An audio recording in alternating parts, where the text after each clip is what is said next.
Bahasa Muda CK7. Kita percaya bahwa Tuhan selalu baik dalam hidup kita, amin.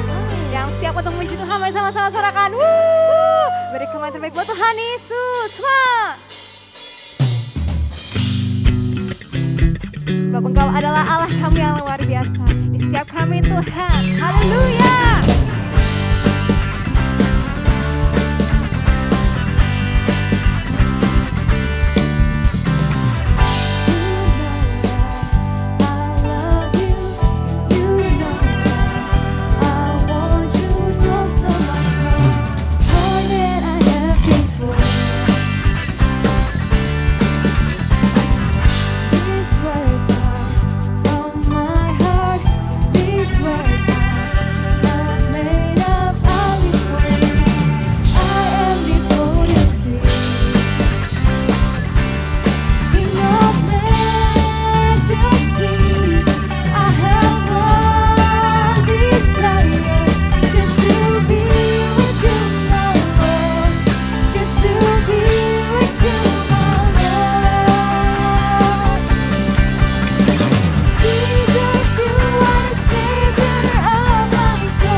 Tuhan Yesus.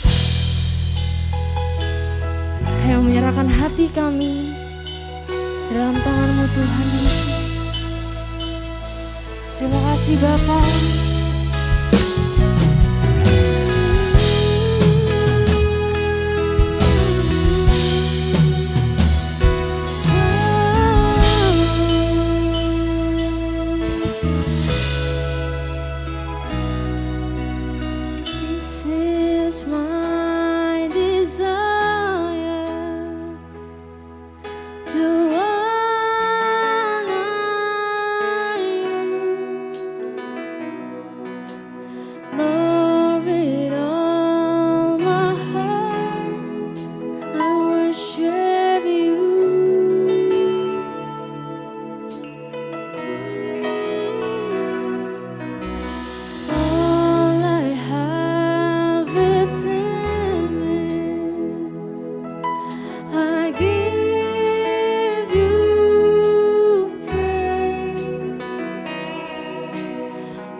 take every moment I'm away. Lord, have your way in me. Yes, Tuhan. Mari sama-sama nyatakan. This is my desire,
Betapa kami mengasihi-Mu Tuhan Yesus.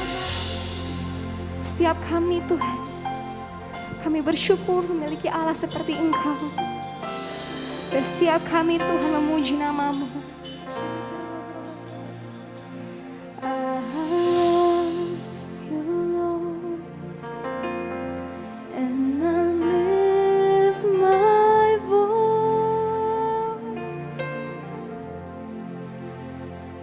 to worship you, oh my soul. Rejoice, take joy, my King, in what you hear. Let it be a sweet, sweet sound in your ear. Kami mengangkat tangan kami Tuhan, katakan I love you Lord, and I lift my voice to worship you Lord, to worship you, oh my soul. Rejoice, take joy, my King, in what you hear. Let it be a sweet, sweet sound in your ear. Katakan I love you Lord,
Tuhan Yesus.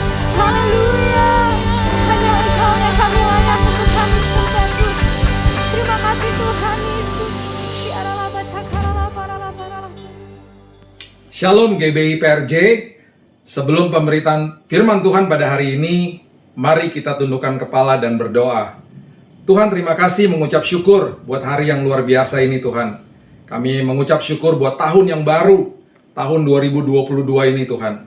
Dan hamba-Mu berdoa Tuhan, aku percaya bahwa di tahun yang baru ini Tuhan, kami memiliki pengharapan di dalam Tuhan. Karena kami tahu bahwa janji Tuhan itu adalah ya dan amin. Kami berpegang teguh kepada pengharapan di dalam Kristus. Dan kami tahu Tuhan, kehidupan kami memasuki tahun yang baru ini Tuhan, akan Tuhan pelihara dan akan Tuhan jaga. Bahkan ada kesembuhan dan kesehatan yang Tuhan sudah bentangkan bagi kami di tahun ini.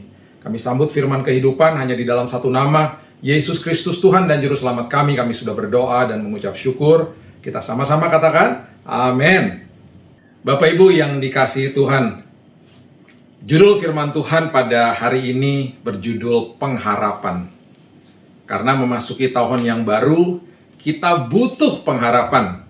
Kita tidak tahu apa yang akan terjadi di depan kita. Kita tidak tahu apa yang terbentang di depan kita. Dan kita sudah tahu satu hal, bahwa di dalam Kristus itu selalu ada kepastian. Walaupun kita menghadapi ketidakpastian, ketidaktentuan di dalam dunia ini. Mari kita buka sama-sama di Roma pasal yang kelima. Ayat yang pertama sampai ayat yang kelima, firman Tuhan mengatakan begini. Sebab itu, kita yang dibenarkan karena iman, kita hidup dalam damai sejahtera dengan Allah oleh karena Tuhan kita, Yesus Kristus. Wow, dibenarkan karena iman, itu sebabnya kita hidup dalam damai sejahtera dengan Allah. Harusnya kita sudah memiliki hal ini. Kalau belum, kita harus kembali dan cek dan recheck lagi iman kita kepada Tuhan. Ya, kalau kita tahu bahwa kita sudah dibenarkan karena iman kita kepada Kristus, harusnya kita sudah memiliki damai di dalam hidup ini. Oleh Dia, kita juga beroleh jalan masuk oleh iman kepada kasih karunia ini. Di dalam kasih karunia ini kita berdiri dan kita bermegah dalam pengharapan akan menerima kemuliaan Allah. Kita bermegah di dalam pengharapan. Berarti kita tahu pasti pengharapan kita itu jangkarnya kemana. Itu sebabnya Paulus mengatakan, aku bermegah di dalam pengharapan aku ini. Aku bermegah. Bahkan yang dikatakan di sini yang sangat luar biasa adalah, dan bukan hanya itu saja, ayat yang ketiga, kita malah bermegah juga dalam kesengsaraan kita. Wow. Kita bermegah dalam kesengsaraan. Jadi maksudnya ketika kita berhadapan dengan pergumulan hidup, dan pastinya ada pergumulan hidup di tahun 2022, kita pasti akan juga bermegah karena kita tahu pengharapan kita di dalam Kristus. Karena kita tahu bahwa kesengsaraan itu akan menimbulkan ketekunan. Ya, kesengsaraan atau pergumulan hidup itu adalah faktor eksternal yang tidak bisa kita kontrol. Nah, kemudian ketika kita bermegah di dalam pengharapan yang akan diubahkan di dalam karakter kita, yaitu kita akan akhirnya diubahkan untuk menjadi orang-orang yang tekun di dalam Tuhan. Ya, sekali lagi, kesengsaraan atau pergumulan hidup adalah faktor eksternal yang kita tidak pernah tahu akan datang dan tiba dalam hidup kita sebagai ujian. Ketika kita hadapi dengan pengharapan, kita diubahkan Tuhan dan akhirnya kita menjadi orang-orang yang tekun. Itu sebabnya ketekunan ini akan menghasilkan buah. Buahnya apa? Perhatikan ayat 4. Ketekunan menimbulkan tahan uji. Kita menjadi orang-orang yang tahan uji. Tahan uji adalah buah daripada ketekunan. Kemudian tahan uji akan menimbulkan pengharapan. Wow. Menimbulkan pengharapan. Dan pengharapan tidak mengecewakan karena kasih Allah telah dicurahkan di dalam hati kita oleh Roh Kudus yang telah dikaruniakan kepada kita. Bapak Ibu yang dikasihi Tuhan, pengharapan di dalam Tuhan tidak pernah mengecewakan. Pengharapan di dalam Tuhan masuk ke dalam tahun yang baru ini selalu tidak pernah mengecewakan. Itu sebabnya firman Tuhan selalu mengajarkan kita prinsip ini. Perhatikan ini baik-baik. Orang dunia akan bersuka cita ketika pengharapan mereka termanifestasi atau harapan mereka menjadi kenyataan, baru mereka bersukacita. Anak-anak Tuhan diajarkan bersukacita selagi memiliki pengharapan, bahkan pengharapan itu belum menjadi kenyataan, belum termanifestasi, kita sudah bersukacita. Kenapa? Karena kita tahu pengharapan kita itu jangkarnya ada di dalam Kristus. Itu luar biasa. Itu sebabnya kita masuk ke dalam tahun yang baru ini, kita bermegah. Bukan berarti sombong, tapi bermegah di dalam pengharapan akan Kristus. Ini sangat-sangat luar biasa. Saya undang kita buka firman Tuhan dari Roma 12, ayatnya yang ke-12. Firman Tuhan katakan begini, ini harus menjadi panduan kita juga untuk masuk ke dalam tahun yang baru. Bersukacitalah dalam pengharapan. Itu dia. Bersukacitalah dalam pengharapan.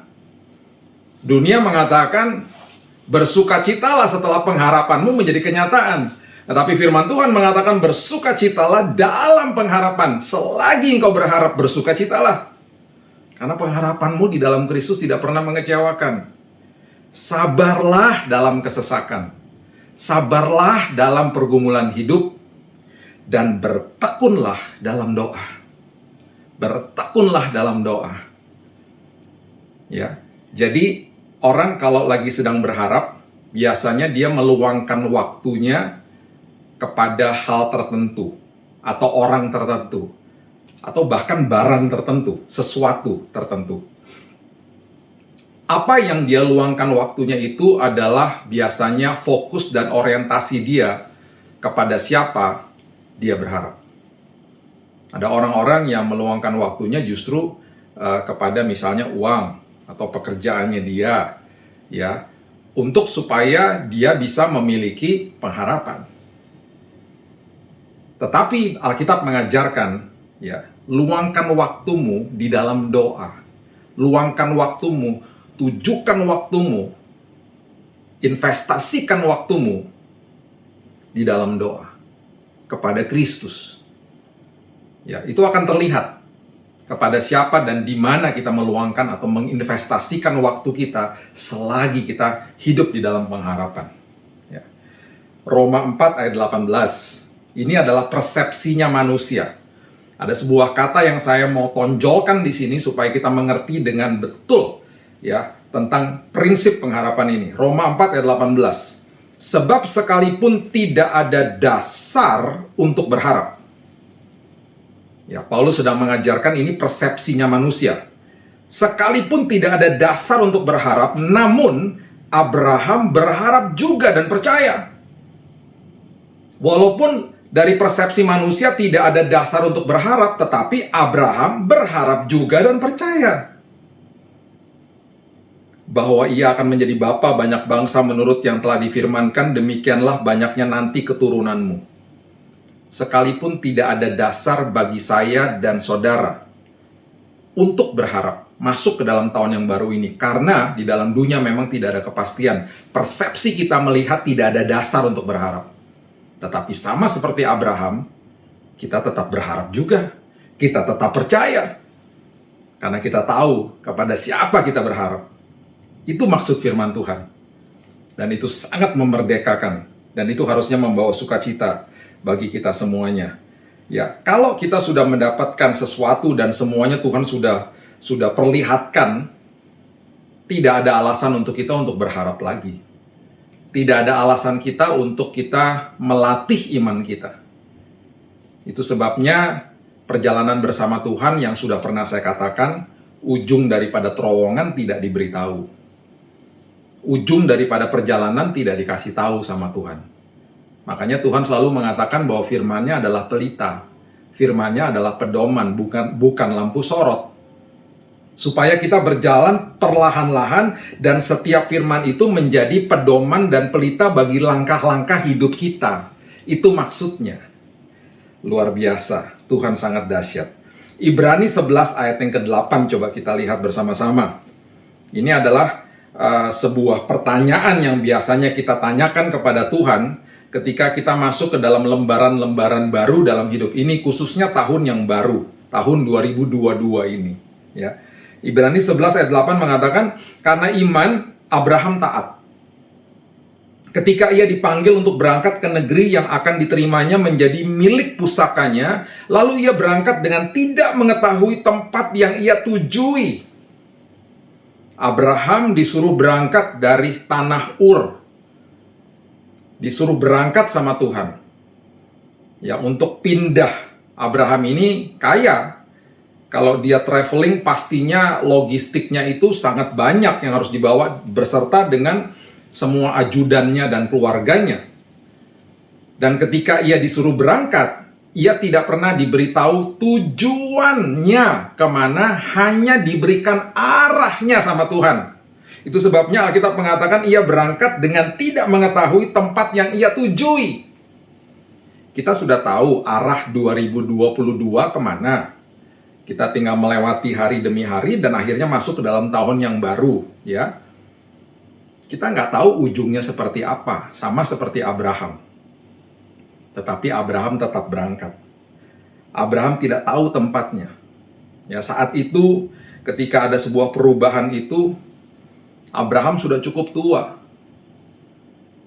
Dan fisiknya juga sudah lebih tua daripada sebelum-sebelumnya. Dan dia disuruh pergi. Tubuhnya sudah makin melemah pastinya. Bapak Ibu yang dikasih Tuhan, seringkali ini menjadi pertanyaan kita. Kemana Tuhan? Mau dibawa kemana nih Tuhan? Tetapi mungkin memasuki tahun yang baru ini di dalam pengharapan akan Tuhan, kita mungkin harus berhenti bertanya kemana. Kita harus justru percaya kepada pimpinan daripada Tuhan. Pimpinan daripada Tuhan. Yang dibutuhkan adalah pimpinan daripada Tuhan. Kita tidak suka pastinya pergi ke sebuah tempat tanpa mengetahui ujungnya di mana. Kita sudah terbiasa ada Google Map, kita bahkan sudah bisa melihat waktu tempuh atau jarak tempuhnya berapa lama. Bayangkan ketika disuruh pergi dan hanya diberitahu arahnya saja tanpa tahu tujuan akhirnya di mana. Itulah gambaran 2022. Kita tidak tahu ujungnya sampai di mana dan akan menjadi apa. Tetapi di dalam pengharapan sama Tuhan, perjalanan bersama Tuhan, saya tahu pasti perjalanan saya dengan Dia akan selalu aman dan nyaman. Dan saya berharap Bapak Ibu yang mendengarkan firman Tuhan pada hari ini, memegang teguh iman di dalam Tuhan, pengharapan di dalam Tuhan. Dan selagi kita dalam perjalanan, kita pasti akan mengalami pergumulan dan ujian. Itu sebabnya Paulus mengingatkan kita untuk terus bermegah di hadapan pergumulan hidup. Karena itu adalah satu-satunya kesempatan di mana kita akhirnya bisa diubahkan hidup kita menjadi orang-orang yang tekun. Dan di dalam ketekunan kita akan melahirkan tahan uji. Dan tahan uji itu melahirkan pengharapan yang tidak pernah mengecewakan di dalam Tuhan. Haleluya, haleluya. Ayat berikutnya, kembali masih dalam kisah Abraham ini. Ya, dikatakan di Ibrani pasal yang ke-11, ayat yang ke-11 sampai 12 dikatakan, karena iman ia juga dan Sarah beroleh kekuatan untuk menurunkan anak cucu, walaupun usianya sudah lewat. Ya, karena ia menganggap Dia yang memberikan janji itu setia. Walaupun usianya sudah lewat, walaupun kelihatannya tidak mungkin, tetapi mereka berpegang teguh kepada janji Tuhan karena yang memberikan janji itu setia. Yang memberikan janji-janji itu kepada kita semuanya setia. Itulah sebabnya, maka dari satu orang, malahan orang yang telah mati pucuk, terpancar keturunan besar seperti bintang di langit dan seperti pasir di tepi laut yang tidak terhitung banyaknya. Pertanyaan yang berikutnya ketika masuk ke dalam tahun yang baru, bagaimana Tuhan? Saya banyak keterbatasan Tuhan. Saya terbaring sakit Tuhan. Saya divonis dokter Tuhan. Usahaku diambang kehancuran Tuhan. Sepertinya nggak mungkin Tuhan akan terjadi pemulihan dalam keluargaku. Tuhan, aku ada di dalam pergumulan yang begitu berat. Bagaimana bisa Tuhan? Tapi sama seperti Abraham, aku tahu Tuhan, yang memberikan janji itu setia. Ada 7.000 lebih janji firman Tuhan, dan pemberi janji itu setia. Dan pertanyaan yang sering kali kita tanyakan juga kepada Tuhan, bagaimana Tuhan? Bagaimana Tuhan? Karena kita sering kali melihat justru keterbatasan kita. Pesan saya, pesan firman Tuhan, memasuki tahun yang baru, kita harus berhenti bertanya bagaimana Tuhan, tetapi justru fokus kepada janji Tuhan, dan justru berterima kasih bahwa Tuhan, aku mengucap syukur karena Engkau sebagai pemberi janji, Engkau selalu setia. Daripada bertanya bagaimana, kita mulai percaya kepada pimpinan Sang Pemberi Janji yang setia. Yang setia. Akhirnya kita sudah tahu kisah ini, bahwa Abraham dan Sarah akhirnya mempunyai anak. Diberikan anak yang merupakan janji Tuhan bagi kehidupan mereka. Dan kemudian, di dalam perjalanan kisah Abraham ini, ketika dia juga sudah berjalan, ya akhirnya Tuhan juga memberitahu kepada dia untuk berkemah, ya, berkemah. Itu ada ditulis di dalam Ibrani pasalnya yang ke-11, ayat yang ke-9 dan 10. Ya. Dikatakan di sini, karena iman ia diam di tanah yang dijanjikan itu seolah-olah di suatu tanah asing, dan di situ ia tinggal di kemah dengan Ishak dan Yakub yang turut menjadi ahli waris janji yang satu itu. Ini gambaran di mana di dalam perjalanan hidup, khususnya memasuki tahun yang baru, we need to rest. Kita perlu istirahat di dalam hadirat Tuhan. Itu adalah gambaran daripada mereka masuk ke dalam kemah. Dan dalam kondisi seperti ini, mereka tetap belum tahu tujuannya sampai di mana. Mereka belum tahu. Mereka berkemah. Yuk, mari kita beristirahat di dalam hadirat Tuhan. Ingat, beristirahat di dalam hadirat Tuhan, itu pun merupakan perintah di dalam perjanjian baru. Untuk rest in Him. Untuk beristirahat di dalam hadirat Tuhan. Beristirahat itu berarti percaya kepada Tuhan. Itu berarti kita memberikan iman kita kepada Tuhan. Kita menanggalkan semua kekuatan kita dan kita memberikan semua pengharapan kita kepada Tuhan. Itu arti daripada beristirahat di hadirat Tuhan. Dan ayat yang berikutnya yang luar biasa mengatakan, sebab ia menanti-nantikan kota, perhatikan kalimat ini, yang mempunyai dasar, yang direncanakan dan dibangun oleh Allah. Saya mau kita melihat kata ini. Yang tadi di awal kita bahas, kata yang ditonjolkan adalah dasar.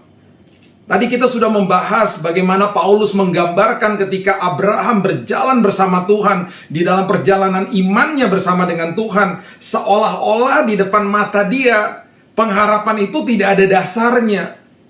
Seolah-olah masuk ke dalam tahun 2022, pengharapan kita di mata jasmani kita tidak ada dasarnya. Tidak ada dasarnya. Tetapi ayat yang ke-10 mengatakan, sebab ia menanti-nantikan kota yang mempunyai dasar. Ini persepsi daripada Tuhan. Mempunyai dasar. Karena apa? Semua yang direncanakan dan dibangun oleh Allah, itu selalu ada dasarnya. Semua rancangan indah Tuhan yang sudah dibentangkan bagi kita di tahun 2022 ada dasarnya. Dasar kebenaran, dasar kerajaan sorga, dasar ilahi, dasar kasih karunia, dasar kuasa kebangkitan di dalamnya.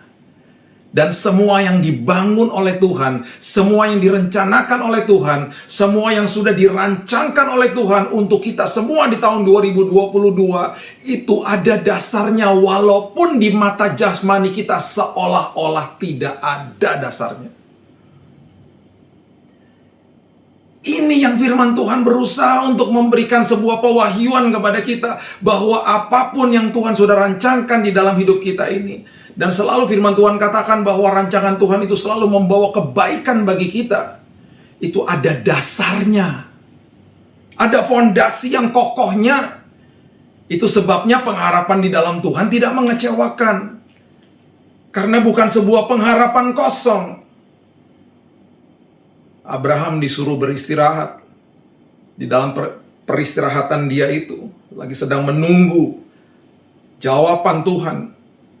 Sedang menunggu janji Tuhan. Kota yang dia tuju. Sebuah pewahyuan terjadi bahwa dia sedang menunggu sesuatu yang ada dasarnya. Sesuatu rencana atau rancangan atau kota yang sedang dibangun. Juga untuk kita semuanya di tahun 2022 ini. Luar biasa. Luar biasa. Perhatikan setelah kita mengalami semua kebenaran-kebenaran ini masuk ke dalam tahun yang baru. Semua pengharapan itu ada kaitannya dengan kepuasan, Bapak Ibu. Ada kepuasan.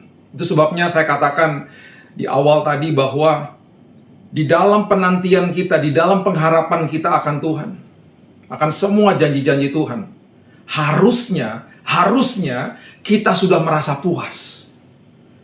Dunia mengajarkan sukacita dan puas setelah mendapat jawaban dari harapan. Tetapi firman Tuhan mengatakan bahwa dan berjanji kepada kita bahwa kita ketika melekat kepada Tuhan diberikan kepuasan dan juga diberikan sukacita selagi menanti, selagi berharap. Itu sebabnya jangan bawa sampah masuk ke dalam tahun 2022. Jangan membawa penghalang-penghalang masuk ke dalam tahun yang baru. Penghalang-penghalang yang bisa menghalangi kepuasan kita, menghalangi sukacita kita. Mari baca bersama-sama di Pengkhotbah 4 ayat yang keempat mengatakan, aku melihat bahwa segala jeripayah dan segala kecakapan dalam pekerjaan adalah iri hati seseorang terhadap yang lain. Ini pun kesia-siaan dan usaha menjaring angin. Jangan sampai kita masuk ke dalam tahun yang baru, kita berusaha meraih sesuatu karena dasar iri hati. Jangan sampai kita iri hati kepada siapapun. Karena itu seolah-olah seperti menjaring angin dan akhirnya membatasi semua kehidupan kita dan akhirnya kita tidak puas hidup di dalam Tuhan. Dan akhirnya lambat laun pengharapan kita terkikis. Pastikan jangan sampai masuk ke dalam tahun yang baru. Walaupun itu baik itu di dalam pekerjaan kita, pelayanan kita, apapun yang kita lakukan, jangan sampai apapun yang kita lakukan itu berdasarkan iri hati, berusaha membuktikan diri kita kepada orang lain. Oh, banyak orang yang masuk dengan sakit hati, dengan kepahitan. Saya mau buktikan hidup saya kepada orang tua saya yang dari dahulu selalu menjelek-jelekan saya, merendahkan saya. Oh, saya akan membuktikan hidup saya kepada teman saya yang dari dulu membuli saya, merendahkan saya. Jadi akhirnya motivasi kita bekerja, motivasi kita untuk pelayanan dan lain sebagainya untuk membuktikan diri kita kepada orang lain. Itu karena iri hati. Dan Alkitab dengan jelas mengatakan itu seperti menjaring angin. Chase after the wind. Percuma akhirnya. Pengkhotbah 4 ayat yang ke-5 sampai ke-6 mengatakan orang yang bodoh melipat tangannya dan memakan dagingnya sendiri. Segenggam ketenangan lebih baik daripada 2 genggam jeripayah dan usaha menjaring angin. Segenggam ketenangan lebih baik daripada 2 genggam jeripayah. Segenggam ketenangan. Itu maksudnya daripada firman Tuhan. Yuk kita masuk dalam tahun yang baru dengan senantiasa bersukacita dengan apa yang sudah kita miliki atau dititipkan sama Tuhan. Walaupun masih kecil, walaupun segenggam, yuk kita berpuas hati. Yuk kita mengalami kepuasan. Yuk kita betul-betul bersukacita di dalam Tuhan. Gak usah banding-bandingin sama orang lain. Segenggam di tangan kita, segenggam kepuasan itu sudah cukup. Sudah cukup. Jangan sampai hidup kita seperti menjaring angin. Mungkin masuk ke dalam tahun yang baru ini, ada di antara kita yang harus mengubah hal-hal yang sudah kita lakukan dari tahun lalu. Mungkin kita lebih banyak meluangkan waktu di dalam pekerjaan kita, bahkan mungkin pelayanan, dan kita melupakan keluarga, anak, dan hal-hal yang justru menjadi prioritas dalam hidup ini. Dan itu kita lakukan karena kita mau menjaring angin, Alkitab katakan. Karena kita mau membuktikan hidup kita sama orang lain, sama dunia. Kita mengejar hal-hal fana untuk dipertontonkan kepada orang lain. Dan bukan air kehidupan yang kita kejar, tetapi hal-hal yang bisa terlihat untuk diperlihatkan kepada orang lain. Hati-hati dengan hal-hal seperti ini. Amsal 14 ayat 30 mengatakan, hati yang tenang menyegarkan tubuh, tetapi iri hati membusukkan tulang. Dan juga jangan sampai kita masuk ke dalam tahun yang baru ini membawa extra luggage atau bagasi lebih. Ibrani 12 ayat 1-3 mengatakan, karena kita mempunyai banyak saksi, bagaikan awan yang mengelilingi kita, marilah kita menanggalkan semua beban dan dosa yang begitu merintangi kita, dan berlomba dengan tekun dalam perlombaan yang diwajibkan bagi kita. Marilah kita melakukannya dengan mata yang tertuju kepada Yesus, yang memimpin kita dalam iman, dan yang membawa iman kita itu kepada kesempurnaan, yang dengan mengabaikan kehinaan tekun memikul salib ganti sukacita yang disediakan bagi Dia, yang sekarang duduk di sebelah kanan tahta Allah. Haleluya, haleluya, haleluya. Ingatlah selalu akan Dia, yang tekun menanggung bantahan yang sehebat itu terhadap dirinya dari pihak orang-orang berdosa, supaya jangan kamu menjadi lemah dan putus asa. Tanggalkan semua beban, tanggalkan semua extra luggage, tanggalkan. Kita kalau bawa extra luggage ke pesawat di charge, dikasih cost yang sangat tinggi karena kita dianggap bahwa kita akan membebani pesawat itu, dan makin dibebani pesawat, ongkos fuelnya atau ongkos bensinnya lebih mahal, kita yang dibebani. Dan seringkali kalau kita lagi bawa beban berat, yang kena imbasnya orang-orang yang terdekat dengan kita. Dan orang-orang yang terdekat dengan kita akhirnya berusaha membantu untuk menarik extra luggage itu, bagasi yang berat atau ekstra itu. Dan orang yang terdekat dengan kita yang kena imbasnya. Seringkali kita membawa extra luggage, kita membawa bagasi ekstra itu merupakan sebuah kepahitan dalam hati ini, ketidakpuasan yang ujung-ujungnya termanifestasi dengan kita mengeluarkan kata-kata kasar, kemarahan, sensitif. Yang menanggung siapa? Orang-orang terdekat kita. Mereka yang tanggung itu semuanya. Dan apa yang terjadi? Kita membangun tembok dengan orang-orang terdekat kita, karena kita bawa beban. Jangan masuk ke tahun yang baru ini dengan iri hati. Itu sama seperti menjaring angin. Jangan masuk ke tahun yang baru ini dengan membawa extra baggage, dengan membawa extra luggage, bagasi ekstra. Jangan. Tanggalkan semua sampah itu di belakang kita. Tinggalkan di 2021. Dan saya percaya kita akan masuk dengan kepuasan, walaupun segenggam, itu cukup bagi kita, menjadi modal kita. Karena banyak perkara besar yang Tuhan sudah bentangkan bagi kita. Kota yang sudah dibangun, rencana yang sudah dibangun, rancangan yang sudah dibangun bagi Tuhan, itu berdasarkan kerajaan sorga, berdasarkan kedaulatan Tuhan, dan rancangan Tuhan tidak pernah gagal, dan selalu indah bagi kita. Saya akan tutup dengan kisah nyata ini, dari sekelompok prajurit Amerika yang ditawan di negara Jerman di zaman Perang Dunia Kedua. Waktu saat itu kita sudah tahu Perang Dunia Kedua antara tentara Nazi Jerman dengan tentara sekutu. Dan pada saat itu ketika tentara-tentara Amerika ini ditawan, mereka adalah tawanan perang di situ. Di penjara itu mereka tidak diberi makan, Bapak Ibu. Dan mereka dalam kondisi yang sangat kelaparan. Badan mereka makin kurus, makin lemah. Dan mereka sudah sepertinya betul-betul kehilangan harapan dan mereka sudah pasrah, mereka akan mati di situ. Satu hari, di pagi hari, tiba-tiba serdadu Jerman yang sedang menjaga penjara itu terkejut karena melihat senyuman di antara tawanan Amerika yang ada di dalam sel penjara yang begitu kotor dan berdesak-desakan. Mereka terlihat saling senyum satu sama yang lain dan kemudian saling berpelukan. Dan mata mereka memancarkan sebuah cahaya pengharapan. Mereka bingung, serdadu Jerman ini bingung. Kenapa tawanan-tawanan ini tiba-tiba penuh dengan sukacita, penuh dengan senyuman. Selidik punya selidik, ternyata salah satu daripada tawanan tentara Amerika ini memiliki sebuah radio kecil. Dan mereka mendengar berita baik, good news pada pagi hari itu bahwa peperangan dunia kedua sudah berakhir.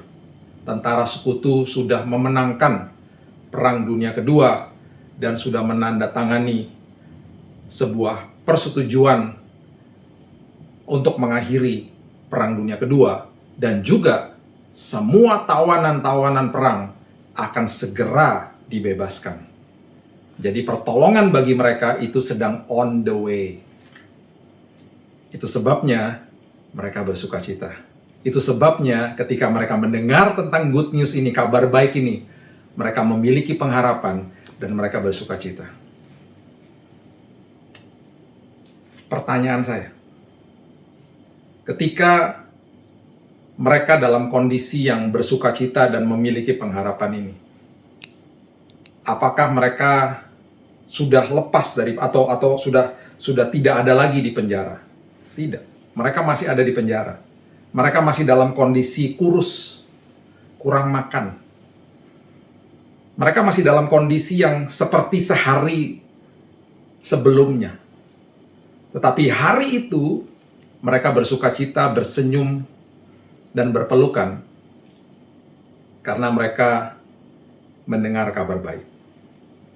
Mereka tahu bahwa pertolongan sedang on the way.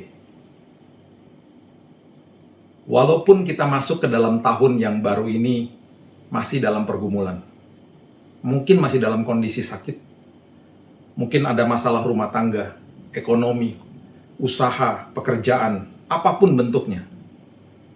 Ingatlah, kita sedang mendengar kabar baik ini. Bahwa pengharapan di dalam Kristus tidak pernah mengecewakan. Dan harusnya ketika kita mendengar firman Tuhan pada hari ini, kita tersenyum. Saling berpelukan. Memancarkan cahaya pengharapan dari mata kita. Karena kita tahu, pertolongan, pemulihan, bahkan kesembuhan sedang on the way. Sedang dalam perjalanan menuju kepada kita semuanya. Dan sebentar lagi, pemulihan, pertobatan, kesembuhan, dan semuanya restorasi akan terjadi atas setiap hidup kita. Puji nama Tuhan. Puji nama Tuhan.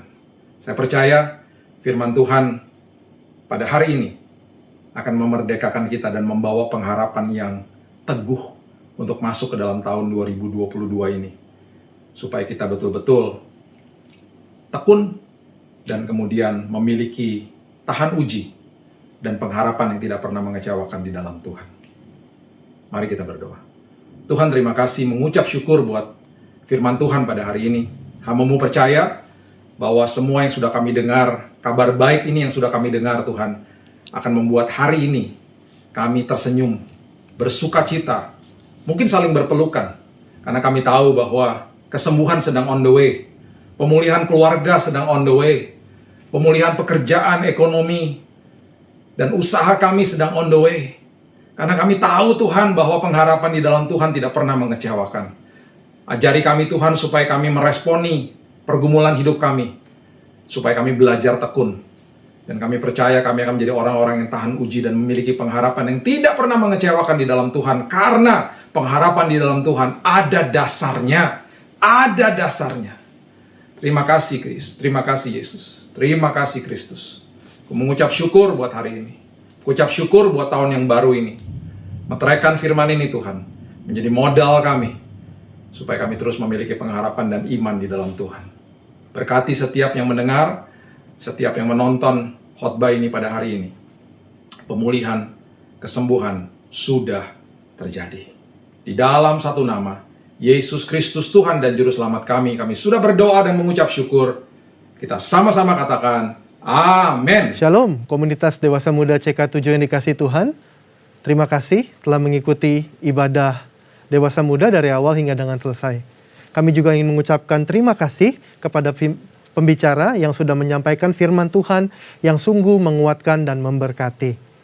Waktunya untuk pengumuman. Kami ingin menginformasikan bahwa di CK7 khususnya kami memiliki kul-kul untuk dewasa muda, untuk yang professionals dan juga yang couples. Untuk info lebih lanjut bisa hubungi at 2pm_GBIPRJ dan at uturn_GBIHCR di Instagram. Perlu saya highlight juga bahwa di GBIPRJ ada kul khusus untuk keluarga muda yang baru memiliki bayi-bayi yang lucu dan menggemaskan. Ya, memang kul ini khusus membahas tentang kehidupan, dinamika, ya pasti ada firman Tuhan dan pujian, tapi peserta sungguh sangat menikmati, coolers menikmati kebersamaan yang ada dan terkadang kita overtime di kul ini. Ya kenapa? Karena ada satu kedekatan, karena ada satu hal yang sangat memberkati kita semua. Ya untuk info lebih lanjut silahkan tune in dan DM di IG kami. Baik, mari kita memberikan persembahan ataupun persepuluhan. Untuk detailnya bisa dilihat di layar rekan-rekan semua. Mari kita berdoa syafaat. Terima kasih Tuhan, kami mau berdoa untuk bangsa kami, bangsa Indonesia. Kami berdoa pemulihan demi pemulihan terus terjadi. Kami berdoa ada shalom, ada berkat Tuhan yang memberkati negara kami ya Bapa. Kami berdoa untuk Presiden dan Wakil Presiden dan segenap jajaran kepemimpinan Tuhan, supaya mereka bisa membuat keputusan dengan takut akan Tuhan dan memikirkan akan bangsa ini ya Bapa. Terima kasih Tuhan. Tidak lupa kami juga mau berdoa memberkati gereja kami. Kiranya Tuhan memberkati gembala sidang kami, Insinyur Niko, berlimpah-limpah ya Bapa. Tuhan memberkati juga Dr. Yanto, berlimpah-limpah ya Tuhan. Pakai hamba-hambamu ini ya Bapa untuk melakukan kehendak-Mu di akhir zaman ini. Terima kasih Tuhan. Kami berdoa supaya gereja kami CK7 terus menjadi tempatnya Tuhan di mana jiwa-jiwa dituai. Terima kasih Bapa. Kami juga mau terus berdoa untuk frontliners yang berjuang di depan sana. Mereka mengutamakan kepentingan orang lain. Kiranya hikmat, kebijaksanaan, perlindungan dari Tuhan yang menyertai mereka semua. Mari kita mengangkat kedua tangan kita dan kita menerima berkat daripada Tuhan. Terimalah berkat yang berlimpah-limpah dari Allah Bapa di sorga, kasih karunia dari anaknya yang tunggal Tuhan Yesus Kristus, dan persekutuan yang intim dan manis dengan Roh Kudus, menyertai kita dari sekarang sampai Tuhan Yesus datang menjemput kita, saleh-salehnya di kali yang kedua, dan bahkan sampai selama-lamanya. Semua yang diberkati Tuhan sama-sama katakan, amin.